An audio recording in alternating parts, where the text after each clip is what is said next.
Pemirsa, menjelang berakhirnya pemberlakuan pembatasan kegiatan masyarakat atau PPKM, lonjakan kasus baru COVID-19 masih terjadi di Provinsi Bali.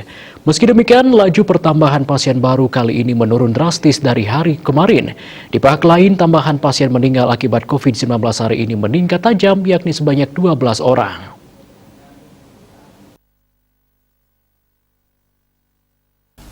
Pada hari ini tambahan pasien baru yang terpapar COVID-19 sebanyak 197 orang. Jumlah ini turun signifikan dari hari sebelumnya yang berada di atas angka 500 orang. Kabupaten Badung menjadi penyumbang pasien baru terbanyak yaitu 37 orang.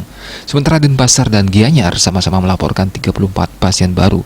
Sementara itu Tabanan, Bangli, dan Jembrana masing-masing melaporkan tambahan 25, 23, dan 21 pasien baru. Sedangkan Buleleng, Klungkung, dan Karangasem melaporkan 16, 4, dan 1 pasien baru. Di pihak lain, kabupaten lainnya juga melaporkan tambahan 2 pasien baru serta nihil tambahan dari warga negara asing. Tambahan ini membuat total kasus yang ditangani Provinsi Bali per hari menjadi 28.048 kasus. Angka ini menempatkan Bali di posisi 8 nasional dengan rata-rata penambahan harian mencapai 89 kasus. Posisi ini menurun 3 tingkat dari posisi pada hari sebelumnya. Yang menggembirakan pada hari ini, laporan tambahan pasien sembuh jauh lebih tinggi dari pasien baru, yakni sebanyak 384 orang. Denpasar menjadi penyumbang pasien sembuh terbanyak dengan laporan 139 orang. Total pasien sembuh hingga saat ini 24.162 atau 86,15%. Pada hari yang sama, tambahan kasus kematian akibat virus corona justru sebanyak 12 orang.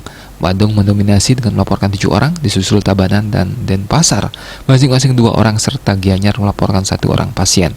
Total pasien meninggal saat ini mencapai 731 orang atau 2,61%. Sementara itu jumlah pasien yang masih ditangani Bali pada hari ini berkurang 199 orang, sehingga total pasien menjadi 3.155 orang. Meski sudah adanya vaksin, masyarakat diminta tak abai dengan protokol kesehatan 3M, selalu memakai masker saat keluar rumah, mencuci tangan dengan sabun di air mengalir, serta menjaga jarak dan menjauhi kerumunan. Dukungan sepenuh hati dari masyarakat tentunya sangat dibutuhkan untuk memutus penyebaran COVID-19 yang makin masif di tahun 2021 ini. Masyarakat diharapkan tetap disiplin pelaksanaan protokol kesehatan 3M kapanpun dan dimanapun. Wartawan Bali Pos melaporkan.